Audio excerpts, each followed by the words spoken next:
নমস্কার, কেমন আছেন সবাই? আশা করি সকলে খুব ভালো আছেন, সুস্থ আছেন। আজ বানাবো রুই মাছের তেঁতুল দিয়ে টক।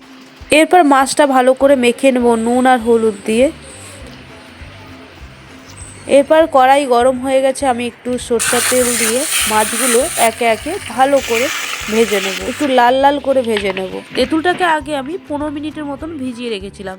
এবার 3টা শুকনো লঙ্কা আর একটু নুন দিয়ে ভালো করে তেঁতুলটাকে আমি চটকে নেব। এর মধ্যে একটু হলুদও দিয়ে দেবো। এরপর আমি মাছ ভাজাগুলো আস্তে আস্তে তুলে নেব। তেল গরম হয়ে গেছে, এর মধ্যে তেজপাতা, কাঁচা লঙ্কা, চিনি দিয়ে ভালো করে নাড়িয়ে চাড়িয়ে এরপর আমি তেঁতুলের কাঠটা ঢেলে দেবো।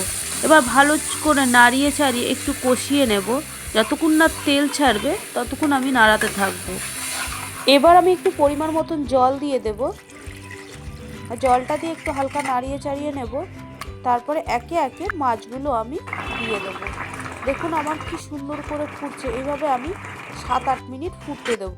7-8 মিনিট পরে রেডি আমার রুই মাছের তেঁতুল দিয়ে টক। কেমন হয়েছে বন্ধুরা? আশা করি আপনাদের সকলের খুব ভালো লেগেছে। ভালো লাগলে একটা লাইক, কমেন্ট, শেয়ার করে দেবেন। আর এইভাবে আমার পাশে থাকার জন্য অসংখ্য অসংখ্য ধন্যবাদ।